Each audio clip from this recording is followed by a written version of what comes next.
Hi Tammy, how does it feel to be back in India? Yeah, it's always great to be back in India. I think we were last here in 2019 actually playing ODIs here at the Vankidi. So yeah, it's always nice to be back in India. How are the conditions this time around? I don't know. A lot of my Indian friends, I was playing with Harmanpreet Kaur in the WBBL just now. They said that this is kind of winter for you guys. So we're finding it a little bit hot, but probably not quite as hot as some of the last times we've been in March. So yeah, it's really nice conditions so far. Good training facilities and yeah, nice hospitality so far. Some of your Indian friends, and that friend being Harmanpreet Kaur. How was it playing with her? Yeah, I love playing with Harry at the Renegades. I think we had a really good group with Hayley Matthews as well as captain. I think the experience that both of them brought, and I think for me, I've always seen Harman as that real competitor on the pitch. That real fiery spirit, that fiery character, and actually to kind of see the other side of the fence, knowing how caring and lovely she is as well, was nice to see that side, because I think we've played against each other for kind of 13, 14 years and probably not ever shared a dressing room. So yeah, it was lovely to see that, and yeah, I wish her all the best, but maybe not too many runs in this series. So the WBBL season, it wasn't quite the season that you would expect ideally. So how did it go and what was happening in the team environment? Yeah, it was a tough season for us at the Renegades. I think it just didn't quite click for us that year, and I think it's quite a long tournament where if you don't start well, it becomes a long old tournament with 14 games. I think that, if we look back really, the first kind of 5 or 6 games, we won 1 and I think we lost 4 by 5 or 6 runs, which is kind of one mistake or one boundary here or there. So we were very close, and then I think once you've kind of got that record of 1 out of 5, it's really hard to claw it back. But no, there was nothing much going on off the field. I think everyone was getting along. Really lovely group of people, all the staff and backroom staff, and everyone at the Renegades was working really hard. It just didn't quite work out, but that happens in franchise cricket, unfortunately, and you just have to hope you can rebuild the next year.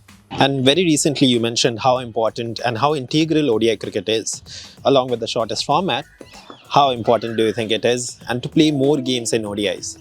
Yeah, I think what I meant by that comment was that obviously at the moment the money and the big driver of women's cricket and men's cricket is T20 and T20 leagues in particular. And I think it's great that now the money's coming into the women's game, the interest, the crowds, the atmosphere, all of those kind of things, the marketability of it. But actually, it could just make the T20 players kind of very rich playing a lot of cricket, but we just hope that it doesn't leave behind the 50 over format. I think in the future of women's cricket, there's going to be definitely space for T20 cricket, but also test matches. But I just don't think you can only learn T20 cricket and then go straight to test match cricket, which I think is where that 50 over game comes in. And I think you see the women's games kind of maybe a decade behind the men's, maybe not so much now, it's accelerating so quickly, but in the men's game they're questioning 50 over cricket's future, and I just don't want that to happen in the women's game, because at the moment a lot of countries can't afford to put on test matches. We're incredibly lucky we're here in India playing a test after 9 years, and obviously England and Australia play a lot of test match cricket, but a lot of other countries can't afford to host it or can't afford to invest in, training their players to play multi-day cricket. So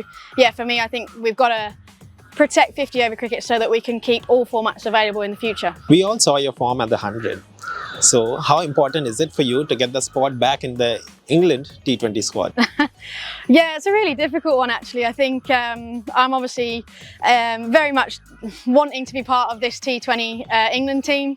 It hasn't happened for me at the moment, and I think everyone's well aware that that is what I want, but at the same time, if that's my kind of sole focus, it kind of messes with my head and becomes a little bit all-consuming, and that's not how I want to play my cricket. I still want to be able to focus on like this test match, playing really well for England in a one-day internationals, playing well for my 100 teams or whatever. So it's there, it's in the back of my mind. I'm working incredibly hard for it, but I can't have it be the be-all and end-all, or it will literally eat me up. So yeah, it was a tough one, kind of not quite getting back into the squad at the moment, but at the same time, there's so much talent in that top order at the moment that you could almost pick 6 or 7 people to open the batting for England at the moment, which is great to have, but unfortunately it's just not me at the moment. And the last time you played a test match, we witnessed something very special. Take us to that double 100 and the Ashes test.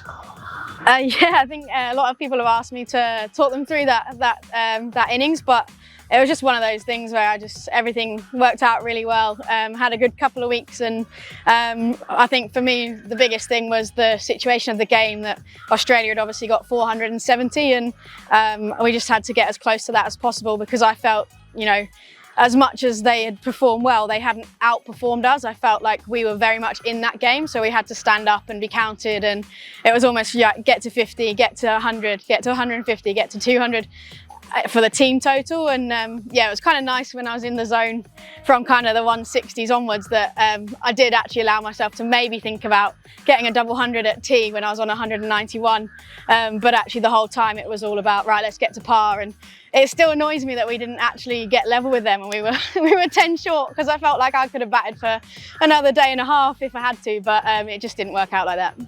But that exact moment when you crossed the 200 mark, what was going through your head?